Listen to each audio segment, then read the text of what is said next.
आज हम लोग ये पहला प्रश्न जब पढ़ेंगे तो उसके पहले हम लोग को जानना होगा। देखो, नींबू रुपया 1 में 12 के भाव से बेचने पर 25% लाभ हुआ, तो नींबू किस भाव से खरीदा गया था। तो यहाँ बेचना मतलब होता है विक्रय मूल्य और खरीदना मतलब होता है क्रय मूल्य। मान लो एक उदाहरण हम दे के बताते हैं। जैसे 5 रुपया में एक पेन या कलम खरीदा गया, तो पेन का क्रय मूल्य कितना होगा? बोलो, पेन का क्रय मूल्य कितना होगा? हाँ, 5 रुपया। 5 रुपया में एक पेन खरीदा गया, इसलिए पेन का क्रय मूल्य होगा 5 रुपया। अभी थोड़ा देर पहले हम बताए हैं, ध्यान दो, 7 रुपया में उस पेन को बेच दिया गया। जब हम प्रश्न पूछेंगे तभी जवाब देना। जी सर। तो विक्रय मूल्य क्या हो जाएगा पेन का? विक्रय मूल्य 7 रुपया। एक जन बोल दिया, बस दूसरा जन सुन लिया, अब उसको रिपीट नहीं करना है। तो 5 रुपये में खरीदा गया, 7 रुपये में बेचा गया, उसको रिपीट नहीं करना है। तो 5 रुपया का क्रय मूल्य हो गया पेन का 5 रुपया और विक्रय मूल्य हो गया 7 रुपया। ठीक है, तो इस तरीके से हम लोग क्रय मूल्य और विक्रय मूल्य के बारे में जाने, है ना।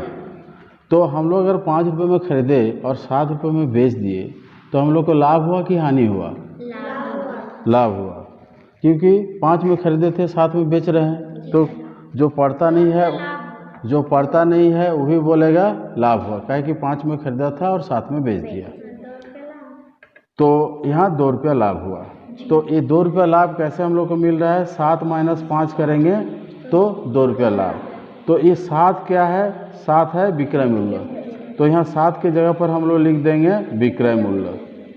बी मूव शॉर्ट फॉर्म में लिख रहे हैं ताकि यहाँ पर जगह कम है, यहाँ माइनस लगाएंगे, फिर 5 की जगह पर हम लोग लिखेंगे 5 है क्रय मूल्य, तो यहाँ क्रय मूल्य लिखेंगे। जब हम प्रश्न पूछेंगे तभी जवाब देना है, जब नहीं पूछेंगे तब शांत होकर सुनना है खाली। तो 2 रुपया जो निकला, ये क्या निकला? 2 रुपया क्या निकला? लाभ। इतना समय नहीं लगना चाहिए, तुम लोग ध्यान को केंद्रित नहीं कर पा रहा है। ध्यान को केंद्रित करो, जो हम बोल रहे हैं सिर्फ उसी बात को सुनो और कोई दूसरा चीज़ मत सोचो, तभी तुम लोग इस बात को समझ पाओगे। तो हमारे पास सूत्र अभी मिला, विक्रय मूल्य माइनस क्रय मूल्य बराबर लाभ। ये एक सूत्र मिला जो अभी थोड़ा देर पहले तुम लोग बोल रहा था कि क्रय मूल्य माइनस विक्रय मूल्य बराबर लाभ। ऐसा नहीं होता है।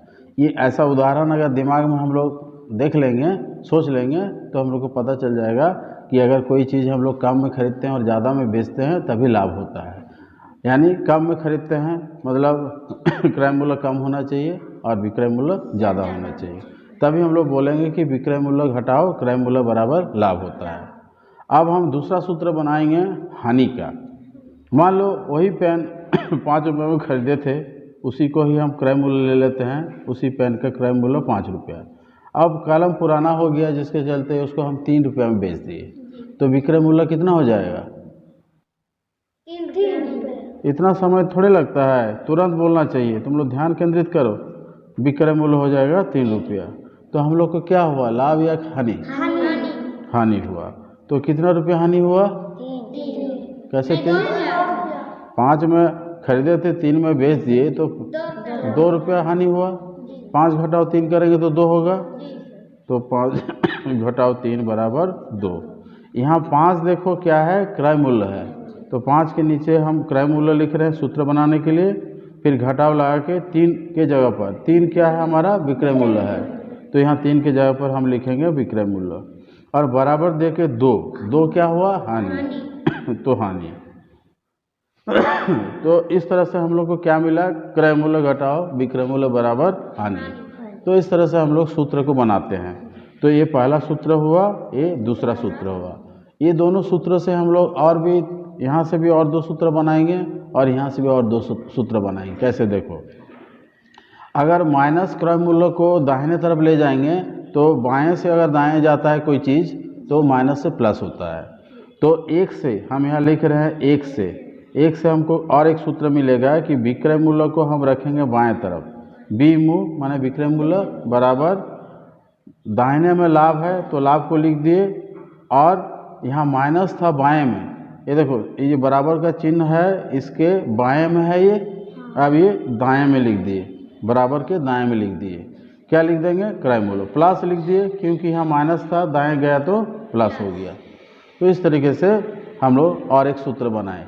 अगर हमारे पास क्रय मूल्य और लाभ दिया रहेगा तो हम विक्रय मूल्य का सूत्र इसी से ही बनाएंगे। पहला जो सूत्र हम लोग जाने, सूत्र हम लोग को याद नहीं रखना पड़ रहा है, एक उदाहरण हम लोग देख लिए, उसी उदाहरण से हम लोग सूत्र निकाल लिए, और एक सूत्र से हम 3 सूत्र बनाएंगे। जैसे ये पहला सूत्र हुआ, ये दूसरा सूत्र हुआ, तो पहला दूसरा तो लिखे थे, लेकिन इससे जो सूत्र बनाए ध्यान दो, ये 3 नंबर हो गया, बोलने के बाद भी तुम लोग को असर नहीं हो रहा है, ये 3 नंबर हो गया। उसके बाद हम इसी से ही 4 नंबर सूत्र बनाएंगे। देखो 4 नंबर सूत्र बनाने के लिए क्या करेंगे, क्रय मूल्य को, सिर्फ क्रय मूल्य को हम दाएं तरफ ले जाएंगे, तो ये माइनस से प्लस हो जाए, दाएं ले जाएं, जैसे यहाँ पर लिख देंगे दाएं में, तो यह ध्यान दो दाएं में चल गया, तो माइनस था तो प्लस हो गया।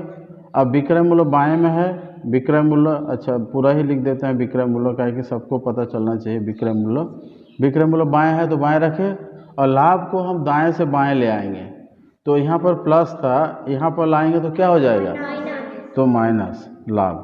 तो ये सूत्र बना। अगर हमारे पास विक्रय मूल्य और लाभ दिया रहेगा तो विक्रय मूल्य घटाओ लाभ करके क्रय मूल्य निकालेंगे, है ना। तो इस तरह का बहुत सारा सूत्र हम लोग बना सकते हैं। तो ये हो गया 4 नंबर सूत्र। हाँ, यहाँ से हम लोग का पहला से तीन सूत्र बना।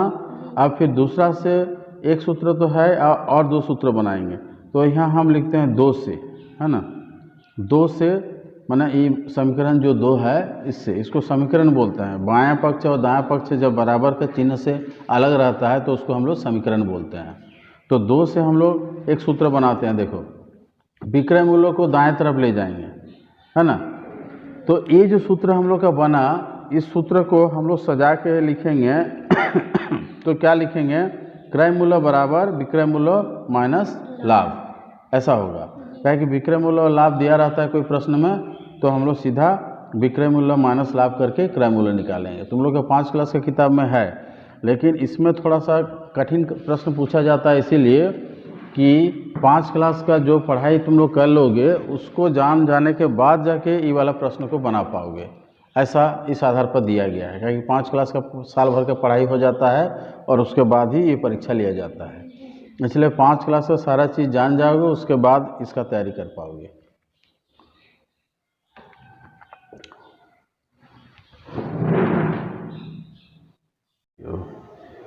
अच्छा ठीक है, तो हम लोग अभी तक पहला से 3 सूत्र बना चुके हैं। अब दूसरा से हम लोग सूत्र बनाएंगे। तो दूसरा में क्या सूत्र है, क्रय मूल्य घटाव विक्रय मूल्य बराबर हानि होता है।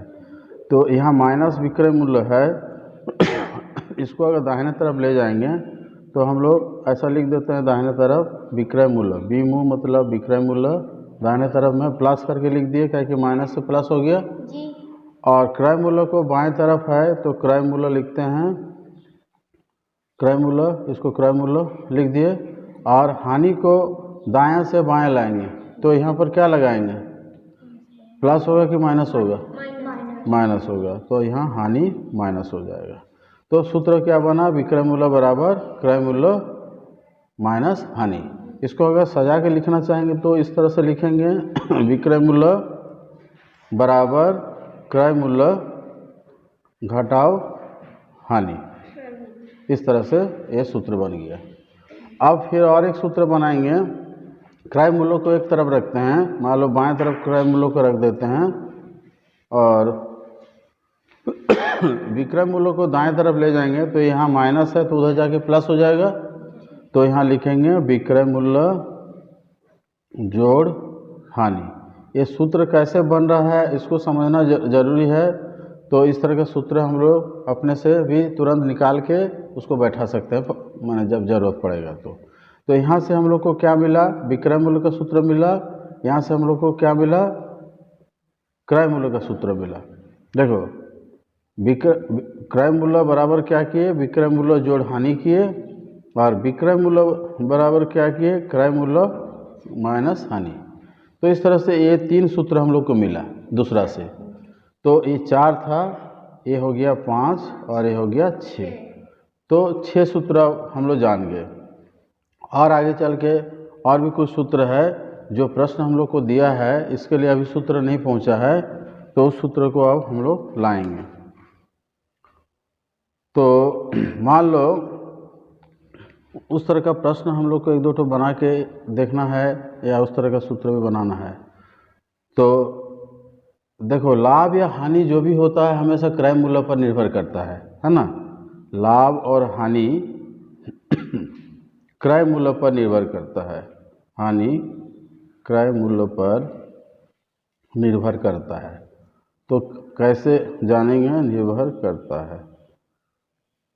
तो हम लोग को प्रतिशत लाभ और प्रतिशत हानि मान लो निकालना है। तो यही एक प्रश्न, जो प्रश्न हम लोग लिए थे उसी प्रश्न को ही ले लेते हैं और प्रतिशत लाभ और प्रतिशत हानि निकाल के जानेंगे कि सूत्र सही हो रहा है कि नहीं। तो मान लो 5 रुपया में एक पेन या कलम जो भी हो खरीद कर उसे 7 रुपया में बेचने पर कितना प्रतिशत, कितना हानि और लाभ तो हम लोग निकाले अभी, लेकिन अभी निकालेंगे कितना प्रतिशत लाभ या हानि होगा, लाभ या हानि होगा। तो इससे हम लोग को प्रतिशत लाभ का सूत्र प्राप्त होगा। तो देखो कैसे, 5 रुपये में एक पेन खरीदा और उसे 7 रुपये में बेच दिया, तो क्रय मूल्य कितना होगा? क्रय मूल्य होगा 5 रुपया। सिर्फ एक ही जन और इतना समय लगा के तुम लोग उत्तर दे रहे हो। ध्यान दो, अभी अगर ध्यान नहीं दोगे तो फिर तो बात निकल जाने के बाद फिर समझ में नहीं आएगा। विक्रय मूल्य कितना होगा? 7 रुपया। तो इसमें क्रय मूल्य 5 रुपया है, विक्रय मूल्य 7 रुपया है, तो क्या होगा, लाभ या हानि होगा?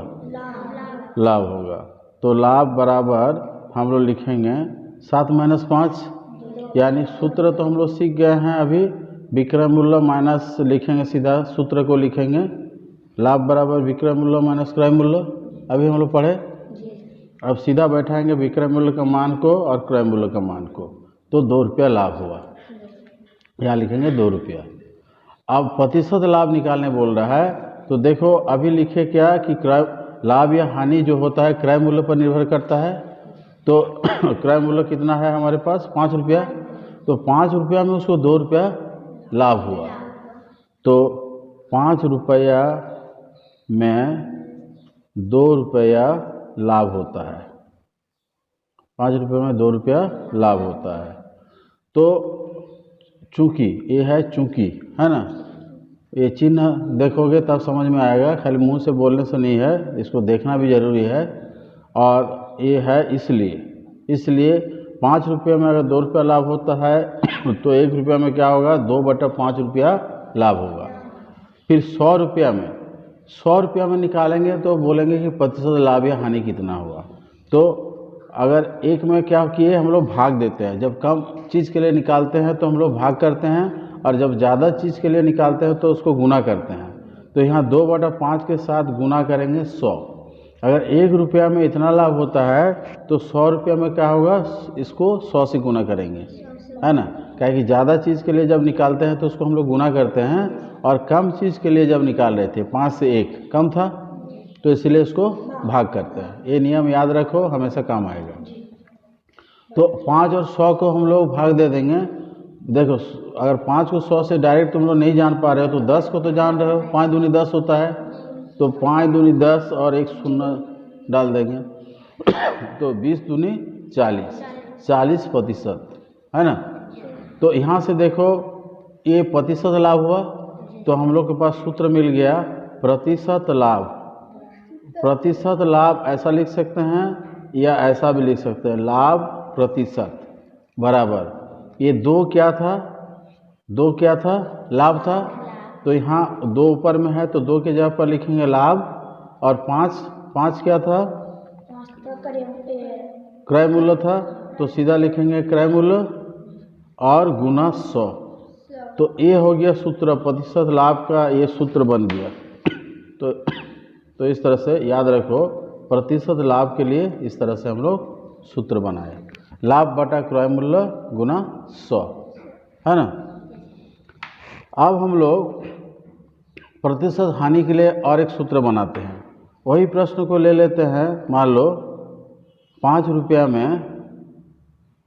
रुपया में एक पेन या कलम खरीद कर उसे 3 रुपया में बेचने से, 3 रुपया में बेचने से या बेचने पर कितना प्रतिशत हानि होगा या लाभ होगा, कितना, यहाँ पर बोलेगा प्रतिशत लाभ या हानि। तुम लोग को अगर सूत्र पता चलेगा रहेगा तो ही बता पाओगे कितना प्रतिशत लाभ या हानि होगा। लाभ लिख देगा या हानि लिख देगा ऐसा नहीं लिखेगा, ऐसे ही प्रतिशत लाभ या प्रतिशत हानि ऐसा करके लिखेगा। तो देखो यहाँ पर 5 रुपये में एक पेन खरीदा तो क्रय मूल्य क्या होगा, क्रय मूल्य होगा 5 रुपया, और 3 रुपये में बेच रहा है तो विक्रय मूल्य कितना होगा, 3 रुपया। तो 5 में खरीदा और 3 में बेचा, इसका मतलब हानि हुआ। तो हानि बराबर लिखेंगे, हाँ पहले सूत्र लिखेंगे क्रय मूल्य माइनस विक्रय मूल्य, और क्रय मूल्य के जगह पर मान रखेंगे 5, विक्रय मूल्य के जगह पर 3, फिर घटाएंगे तो 2 आएगा, तो 2 रुपया ये हानि हुआ। अब प्रतिशत हानि निकालने के लिए देखो अब सूत्र लिखेंगे, प्रतिशत हानि या बराबर लिखेंगे हानि प्रतिशत, इस तरह से लिखते हैं।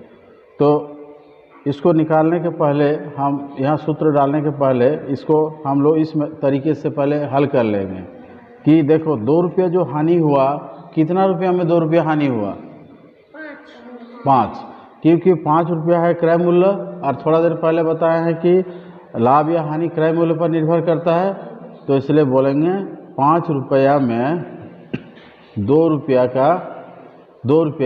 हानि होता है। हाँ, तो ये चुंकी का चिन्ह लगाएंगे और फिर इसलिए 1 रुपया में क्या करेंगे, 2/5 करेंगे, ये दोनों को भाग देना होगा, इतना हानि होगा। फिर 100 रुपया में निकालेंगे तो पता चलेगा प्रतिशत हानि, तो 2/5 गुना 100 ये। फिर इसमें भी वही काम करेंगे,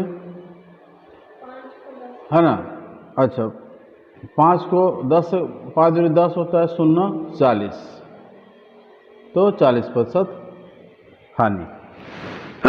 अरे तो ये हमारा अब प्रतिशत हानि का सूत्र हम लिखेंगे। यहाँ 2 क्या था, हानि था, है ना, बटा 5 क्या था, क्रय मूल्य था। ध्यान दो, सिर्फ इसी चीज़ पर ध्यान दो, इधर उधर ध्यान दौड़ाओगे तो नहीं समझ में आएगा। गुना 100, तो ये हो गया प्रतिशत हानि का सूत्र। प्रतिशत हानि का इस तरह से सूत्र हम लोग निकालते हैं, है ना। अब हम लोग को और भी 2 सूत्र निकालना होगा, जिसके बाद हम लोग बोल सकेंगे कि हमारा सब तरह का सूत्र तैयार हो गया। तो थोड़ा देर में तो अब हम लोग और एक जो सूत्र है कि अगर प्रतिशत लाभ या प्रतिशत हानि दिया रहे, मान लेते हैं क्वेश्चन हम बना लेते हैं पहले। प्रतिशत लाभ मान लो दिया है, जो कि मान लो 25 है, और विक्रय मूल्य भी दिया रहेगा, मान लो 150 रुपया है। तो ऐसा अगर रहे तो हमें क्रय मूल्य निकालना है। तो हम क्रय मूल्य कैसे निकालेंगे? मान लो एक वस्तु को 150 रुपये में बेचने पर 25% का लाभ होता है ना। तो उस वस्तु को कितना में खरीदा गया था, माने उसका क्रय मूल्य क्या होगा। ऐसे प्रश्न हम लोग बना सकते हैं।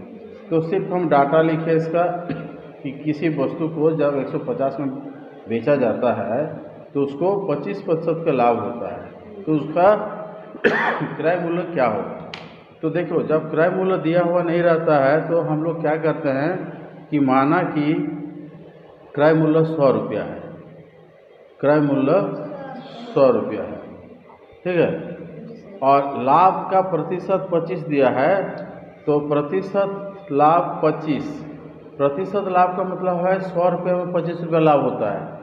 ये बात ध्यान से रखो, क्या कि यहाँ 100 रुपये लिए हैं बोल के अभी हम लोग सिर्फ 25 रुपया इसका लाभ बराबर लिख देंगे।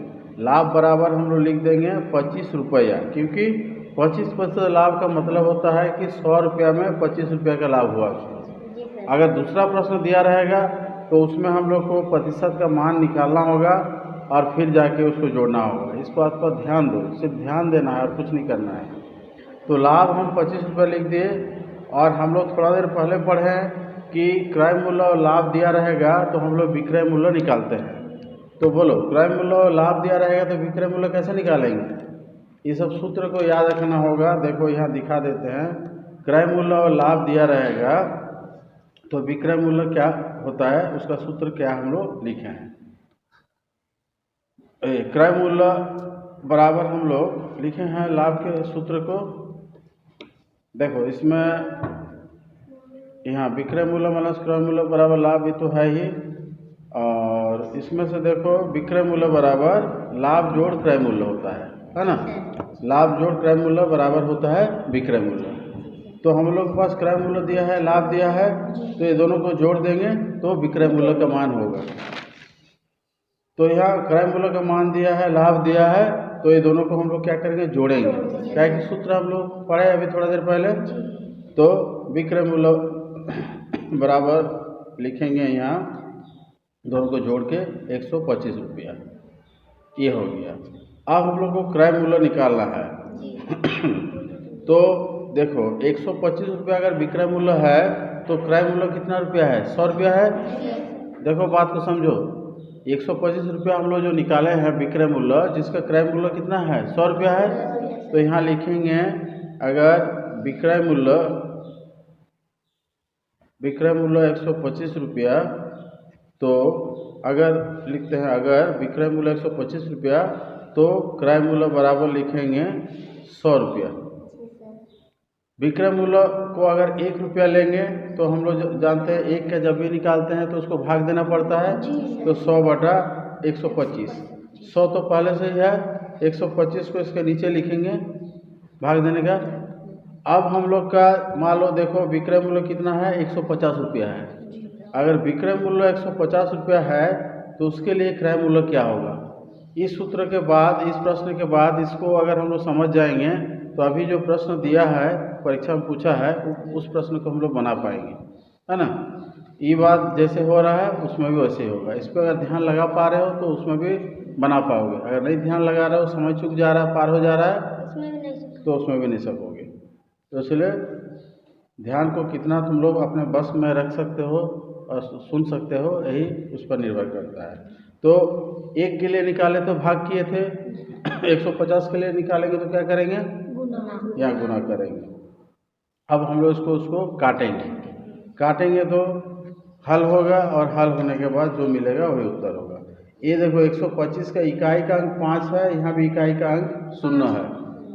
इकाई का अंक जब 5 या 0 होता है तो 5 से कटता है।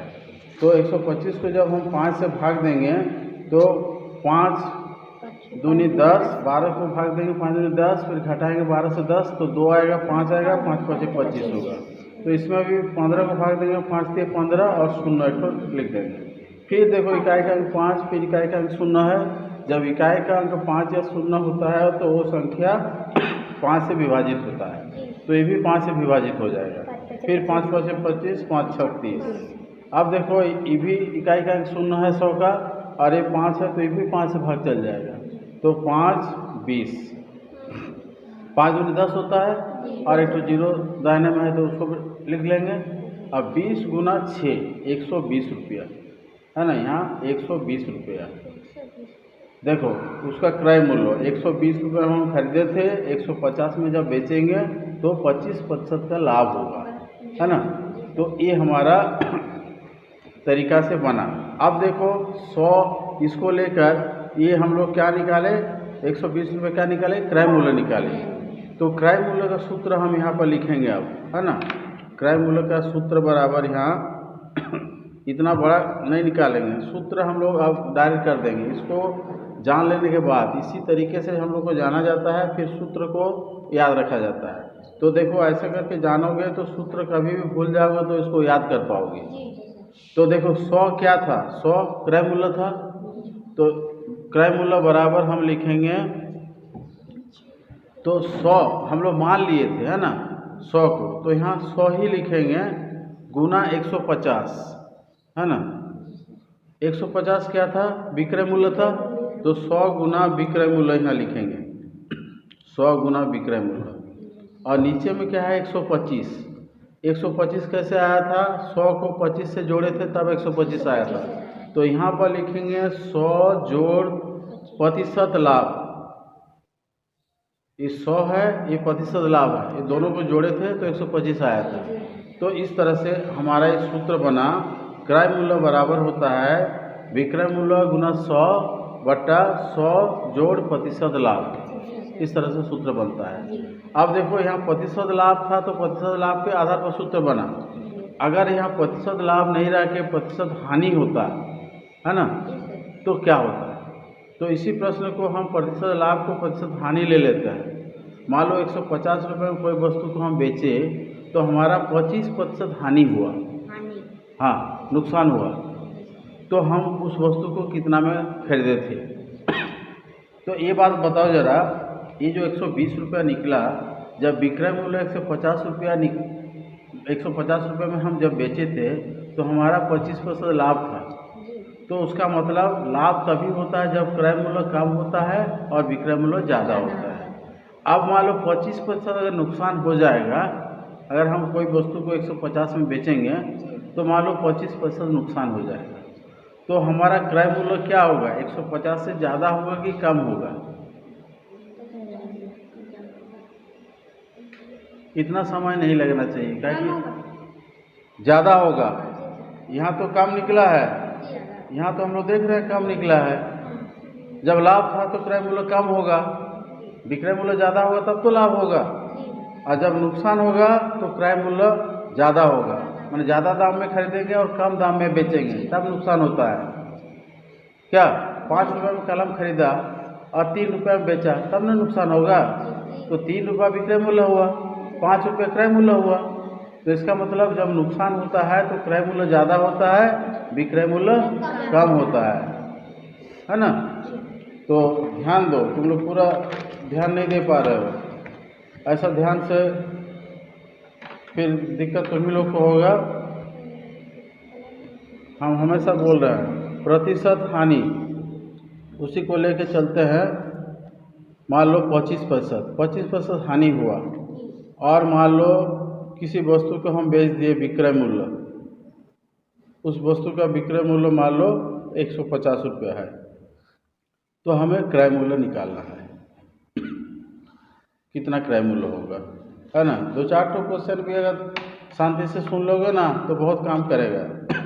और बैठे रहोगे खाली शरीर तो बैठा रहेगा और दिमाग उठते रहेगा तो फिर कोई फायदा नहीं होगा। ध्यान दो। तो इसमें भी हम लोग क्रय मूल्य निकालने का तरीका यानी सूत्र बनाएंगे। पहले ऐकिक नियम, जिसको अभी हम बनाए, पहले ऐकिक नियम से बनाते हैं, फिर जाके उसको सूत्र में डालते हैं। तो क्रय मूल्य हमें पता नहीं है तो हम लोग क्या लिखेंगे, माना कि क्रय मूल्य, माना कि क्रय मूल्य बराबर 100 रुपया, 25% हानि, यानी हानि का मान, हानि बराबर लिखेंगे 25%, यानी 100 रुपये में 25% हानि, यानी 25 रुपया यहाँ पर लेके चल रहे हैं। अभी थोड़ा देर बाद ये बदल जाएगा, यहाँ 100 रुपया अगर नहीं रहता, दूसरा रहता, तो हम लोग को 25% इसका गुना करके निकालना पड़ता, तब फिर जो हानि आता उस हानि के आधार पर हम लोग प्रश्न का हल करते। सबसे पहले हम लोग एक काम करेंगे इस प्रश्नों को बनाने से पहले हम सूत्र बता दिए। अब तुम लोग का 5 क्लास का किताब खोलेंगे और उसका प्रश्न को बनाएंगे और बताएंगे कि देखो जितना हम लोग प्रश्न सूत्र बनाए हैं सारा सूत्र से सारा प्रश्न बन जा रहा है। तब उसको अगर तुम लोग सीख जाओगे तो ही ऐसा कठिन माने आसानी से ऊपर चढ़ेंगे, एक एक सीढ़ी करके ऊपर चढ़ेंगे तो ही तुम लोग समझ पाओगे कि कैसे हम लोग ऊपर चढ़ पा रहे हैं।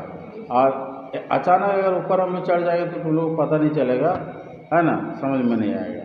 तो ठीक है, अभी देखो हानि, अच्छा क्रय मूल्य दिया है, हानि दिया है, तो हम लोग को विक्रय मूल्य निकालना होगा। तो क्या करेंगे, क्रय मूल्य घटाओ हानि करेंगे कि जोड़ हानि करेंगे? विक्रय मूल्य अगर निकालना चाहेंगे तो क्रय मूल्य से हानि को घटाएंगे कि जोड़ेंगे तो विक्रय मूल्य मिलेगा। क्या होगा, जल्दी से बोलो, ज़्यादा समय इसमें नहीं लगाना है। घटाएंगे, ठीक है, घटाएंगे इसलिए कि हम लोग को हानि हुआ है, यानी 100 में खरीदे हैं तो घटाएंगे तो कम निकलेगा विक्रय मूल्य, है ना, 75 रुपये निकला।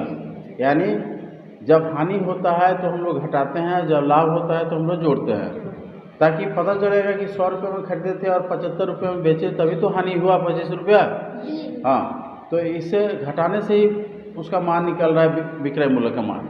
ठीक है, विक्रय मूल्य का मान कितना निकल रहा है, 75 रुपया। इससे हम लोग को पता चल रहा है कि हम लोग को हानि हुआ है, क्योंकि 100 में खरीदे थे और 75 में बेचे, तभी हम लोग को हानि हुआ। अब हम लोग लिखेंगे, हम लोग क्रय मूल्य निकालना है ना, तो जो चीज़ को निकाला जाता है उसको दाएं तरफ रखते हैं। अभी इसके पहले भी एक तो बनाए थे, उस ये बात को नहीं बोले थे उसमें, इस बात को समझ लो, अभी दिखा देते हैं उसको भी। पहले इसको बना लेने के बाद जिस चीज़ को हम लोग निकालते हैं उसको दाहिने तरफ रखते हैं। अभी हम लोग क्रय मूल्य निकाले थे, तो देखो यहाँ पर क्रय मूल्य, यहाँ भी निकाले थे क्रय मूल्य को, है ना, तो क्रय मूल्य को क्या किए थे, दाएं तरफ रखे हैं, है ना। तो जिसको निकालते हैं उसको हम लोग दाएं तरफ रखते हैं। तो देखो यहाँ पर लिखेंगे क्या, विक्रय मूल्य 75 रुपया है तो उसका क्रय मूल्य कितना है, 100 रुपया। तो इस तरह से लिखेंगे, अगर विक्रय मूल्य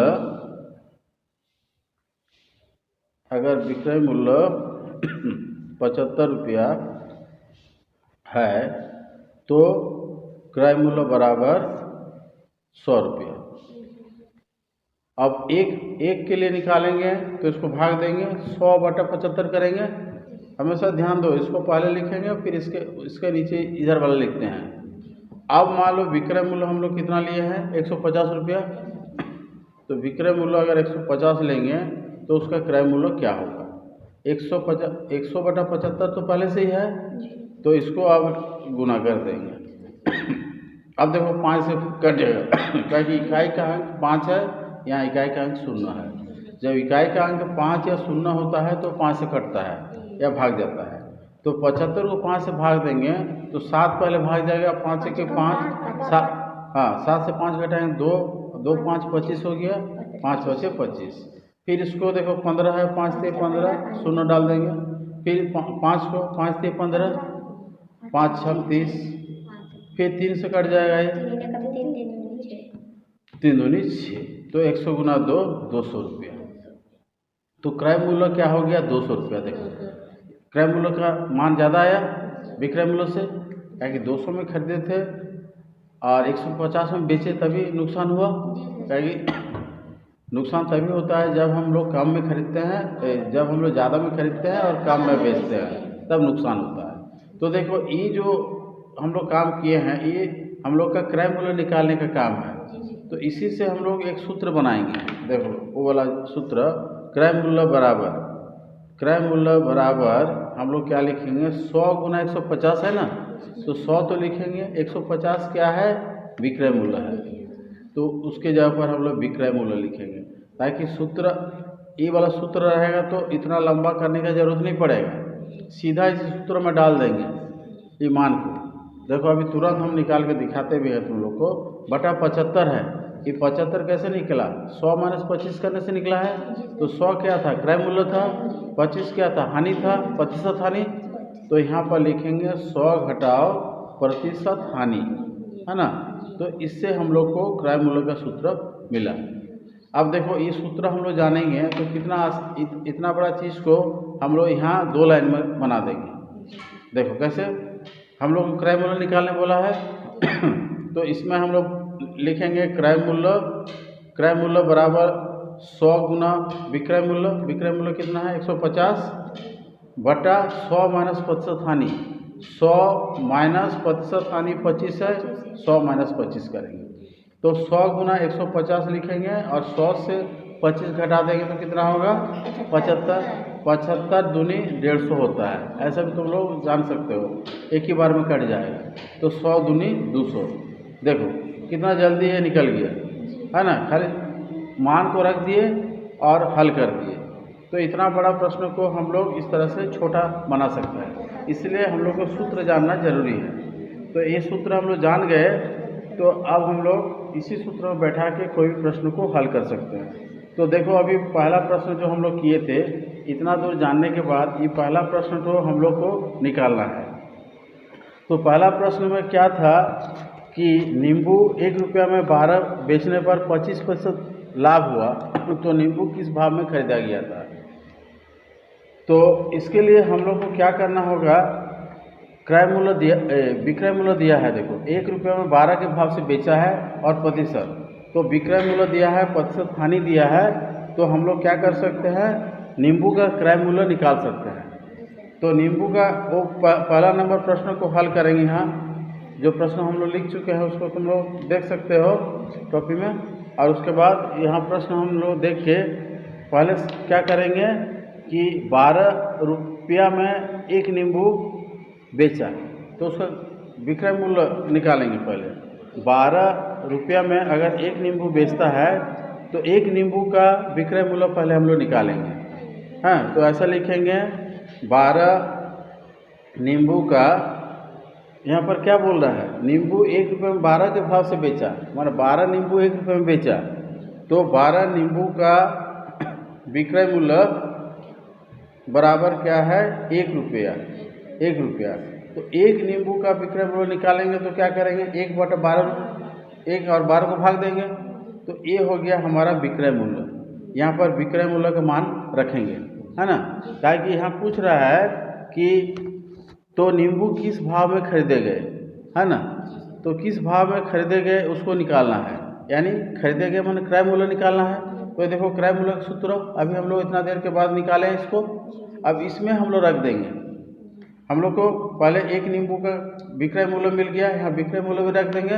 प्रतिशत हानि देखो 25% लाभ दिया है। अच्छा, ये वाला सूत्र हम लोग नहीं बैठाएंगे ताकि ये प्रतिशत हानि का सूत्र है, वो प्रतिशत लाभ वाला सूत्र को बैठाएंगे।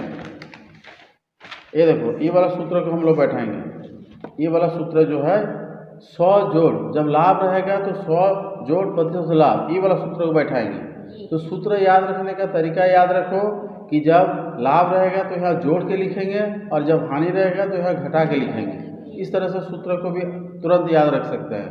ऊपर में क्या करेंगे 100 गुना विक्रय मूल्य लिखेंगे ही दोनों में, और जब लाभ वाला रहेगा तो 100 जोड़ प्रतिशत लाभ लिखेंगे और हानि जब रहेगा 100 माइनस प्रतिशत हानि लिखेंगे। तो सूत्र को याद रखने का ये तरीका हो गया, तुरंत याद रखना होगा ताकि कोई तरह का कन्फ्यूजन नहीं हो कि यहाँ प्लस लगाएंगे कि माइनस लगाएंगे। लाभ में प्लस लगाएंगे और हानि में माइनस लगाएंगे। तो अब हम लोग इस सूत्र को लिख के इसको हल करेंगे। यह जगह कम हो रहा है तो यहाँ बनाते हैं। तो हम लोग को क्या निकालना है, कितना में खरीदा गया था, तो क्रय मूल्य। तो क्रय मूल्य बराबर हम लोग सूत्र लिख देंगे 100 गुना विक्रय मूल्य, जो सूत्र अभी हम बताए, और प्रतिशत लाभ है तो 100 जोड़, यहाँ 100 जोड़ प्रतिशत, ये हुआ चिन्ह प्रतिशत का, प्रतिशत लाभ। तो 100 गुना विक्रय मूल्य, अभी हम लोग देखो यहाँ पर निकाले ना विक्रय मूल्य, कितना निकाले 1/12, 100 जोड़ प्रतिशत लाभ। प्रतिशत लाभ देखो प्रश्न में क्या दिया है 25 दिया है, तो 100 जोड़ 25 करेंगे। अब इसको हल करेंगे 100 गुना 1/12, 1/12 को ऐसे लिखेंगे 12 नीचे और गुना 125 यहाँ लिखेंगे। अब ये दोनों को काटेंगे, क्या कि इकाई का अंक 5 है, इसमें भी इकाई का अंक 5 है, तो 5 से कट जाएगा। 5 दूनी 10, 5 पचे 25, 5 दूनी 10 शून्य, फिर 5 से काटेंगे, फिर इकाई इकाई को 5 है तो 5 पचे 25, 5 चौके 20, और 4 और 12 कट जाएगा, 7 तिये 12, तो 1/15 है ना, ये क्रय मूल्य।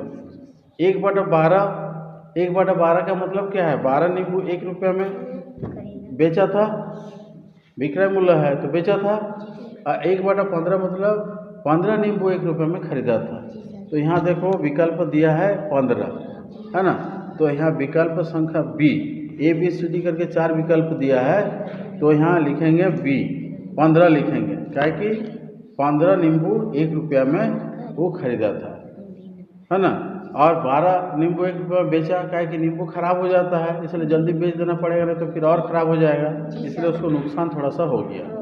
तो ऐसे करके हम लोग एक प्रश्न बनाए, और एक प्रश्न बनाने के लिए सबसे पहले हम लोग क्या किए, क्रय मूल्य विक्रय मूल्य पर आधारित जितना भी तरह का प्रश्न इसमें से आएगा, अब हम लोग सब प्रश्नों को बना सकते हैं। जो चीज़ हम अभी बता दिए हैं, इतना चीज़ अगर तुम लोग फिर से कॉपी से पढ़ोगे तो तुम लोग कोई भी तरह का प्रश्न बना सकते हो। तो बस आज यही समाप्त करते हैं।